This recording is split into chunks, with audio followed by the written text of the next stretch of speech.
देखना होगा कि क्या कुछ इस पॉल्यूशन को रोकने के लिए किया जाता है। बहुत शुक्रिया आपका इन तमाम जानकारियों के लिए। बढ़ते हैं आगे। बिहार में दूसरे चरण के प्रचार में सभी दिग्गज जुट गए हैं। बीजेपी आरजेडी ताबड़तोड़ रैलियां कर रही है। पीएम मोदी भी बिहार दौरे पर हैं। पीएम मोदी ने सीतामढ़ी से कांग्रेस और बीजेपी पर जमकर हमला बोला। इसी बीच केंद्रीय मंत्री चिराग पासवान ने कहा, एक बात तो साफ है, पहले चरण के रुझान जिस तरह आए हैं उससे इसमें कोई शक नहीं कि एनडीए सरकार बनाने जा रही है। हम पूरी ताकत से एनडीए की सरकार बनाने जा रहे हैं। दूसरे चरण का मतदान खत्म होने तक 2010 का रिकॉर्ड तोड़ने में किसी को शक नहीं रहेगा। ये एनडीए की लहर, ये डबल इंजन वाली सरकार में लोगों का विश्वास है और हम नतीजों में इसका फायदा देखेंगे। एक रिपोर्ट।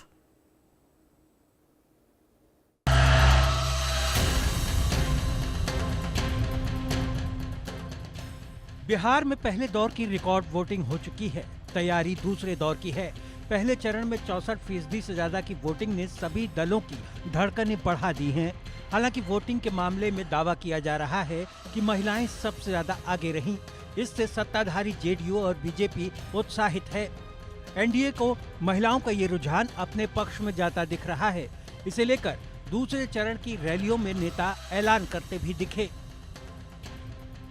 हालांकि वोटों की गूढ़ागढ़ित महागठबंधन और एनडीए दोनों अपने अपने पक्ष में बता रहे हैं, लेकिन पिछले कुछ चुनाव में जिस तरह से ज्यादा वोटिंग का फायदा सत्ताधारी गठबंधन को मिला है, यानी एंटी इनकम्बेंसी वोटों में जाने से ये रुका है, उसने चुनाव के इस मिथक को तोड़ दिया है जिसमें कहा जाता है कि ज्यादा वोटिंग मतलब सरकार के खिलाफ माहौल। अब 11 नवंबर को होने वाले दूसरे चरण के रण के लिए सभी ने अपनी ताकत झोंकनी शुरू कर दी है। 122 सीटों पर होने वाले चुनाव को इसलिए अहम माना जा रहा है क्योंकि ये निर्णायक फेज है। हालांकि प्रधानमंत्री मोदी औरंगाबाद में अपनी रैली पर तेजस्वी और राहुल को निशाने पर ले रहे।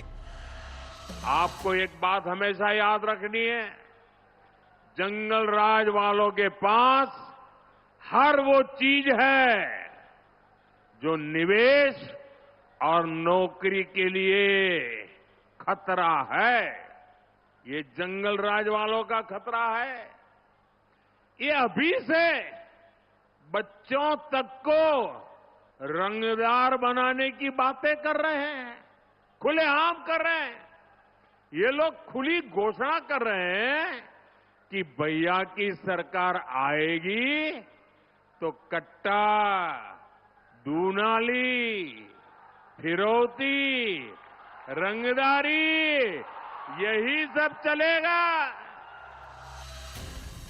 प्रधानमंत्री मोदी ही नहीं, गृह मंत्री अमित शाह के निशाने पर भी राहुल और तेजस्वी हैं। वो तो यहाँ तक दावा कर गए कि पहले चरण से ही महागठबंधन का सुपड़ा साफ हो गया है। हालांकि उन्होंने सिवान से आरजेडी प्रत्याशी और मोहम्मद शहाबुद्दीन के बेटे ओसामा को लेकर बड़ा हमला बोला है। ओसामा की जीत को उन्होंने दंगों से जोड़ दिया है। और भाइयों बहनों, कल बिहार के आधे हिस्से में मतदान हो गया है, आधे हिस्से में मतदान होने वाला है। आज सुबह ही मैं कल के मतदान का हिसाब किताब लेकर आया हूं। आपको जानना है कल के मतदान में क्या हुआ? जानना है क्या? तो समझ लो भैया, दीदी लोग भी समझ ले, कल के चुनाव में लालू की पार्टी का सुपड़ा साफ हो गया। ओसामा को लेकर यूपी के मुख्यमंत्री योगी आदित्यनाथ भी हमला कर चुके हैं। वो उम्मीदवारी पर सवाल उठाते रहे हैं। साफ है कि चुनाव को अब हिंदू मुस्लिम समीकरण की तरफ धकेलने की कोशिश की जा रही, क्योंकि इस चरण में सीमांचल की भी सीटें पड़ेंगी, जिस पर मुकाबला एनडीए और महागठबंधन के बीच होने के बावजूद एआईएमआईएम मुखिया असदुद्दीन ओवैसी की पकड़ भी यहां दोनों के लिए चुनौती बनती रही है। वैसे बिहार में आखिरी चरण के प्रचार के लिए राहुल गांधी ने भी बांका में एक जनसभा को संबोधित किया। अपनी दूसरी कॉन्फ्रेंस के बाद उनका कॉन्फिडेंस बढ़ा है, लिहाजा वो केंद्र सरकार और वोट चोरी के मुद्दे पर पहले से ज्यादा आक्रामक हमले कर रहे। राहुल का सीधा निशाना प्रधानमंत्री मोदी और गृह मंत्री अमित शाह हैं। भाई और बहनों, मैं गारंटी करके आपको कह रहा हूं कि नरेंद्र मोदी ने, अमित शाह ने और इलेक्शन कमीशन ने मिलकर हरियाणा का चुनाव चोरी किया है। और मैं आपको कह रहा हूं और सबूत के साथ हमने कहा कि लोकसभा में इन्होंने चोरी की, महाराष्ट्र में इन्होंने चोरी की, मध्य प्रदेश में चोरी की, छत्तीसगढ़ में चोरी की, और अब इनकी पूरी कोशिश है कि ये बिहार का चुनाव भी चोरी करके ले जाए। वहीं दूसरी ओर महागठबंधन के दूसरे नेता और वीआईपी के मुखिया मुकेश सहनी का दावा है कि एनडीए ज्यादा वोटों से बेवजह खुश हो रहा है। ज्यादा वोटिंग इसलिए है कि जनता बदलाव चाहती है। एनडीए को अगर 2-4 दिन के लिए अगर खुश होना है तो खुश होने दीजिए, इसमें आपत्ति किस बात का है। अगर 2-4 दिन के लिए अगर उसको खुश होना तो होने दीजिए। रहा कि वोटिंग परसेंटेज बढ़ा नहीं है, पुराना जो पैटर्न था उसी पैटर्न के अनुकूल है। जो हर विधानसभा में 20-25 हजार वोट कटा है उसके अनुकूल वोट परसेंटेज आपको दिख रहा बढ़ा है। अब फिलहाल उनको खुश होना है तो होने दीजिए, बोलिए कि फटाखा फोड़ने के लिए, लड्डू खाने के लिए। बाकी महागठबंधन का सरकार बन रहा है। बहरहाल दावों से अलग ऊंट किस करवट बैठेगा ये तो नतीजों से ही तय होगा। लेकिन इतना जरूर है कि अगले 2 दिनों में बयानों की धार और तीखी होगी, आरोपों का प्रहार और तेज होगा, क्योंकि सवाल सियासत का नहीं सत्ता का है। Bureau report, India news. आया है, इसका क्या मैसेज है, चूंकि 2020 का विधानसभा हो या 2024? देखिए, ये एक बात तो स्पष्ट है, पहले चरण के रुझान जिस तरीके से आए हैं, हम लोग भी अपने तमाम प्रत्याशियों से फीडबैक ले रहे हैं और इसमें कहीं कोई संदेह नहीं है कि सरकार तो एनडीए की बनने जा रही है और इसमें ये भी संदेह नहीं है कि हम लोग बड़ी मजबूती के साथ सरकार बनाने जा रहे हैं।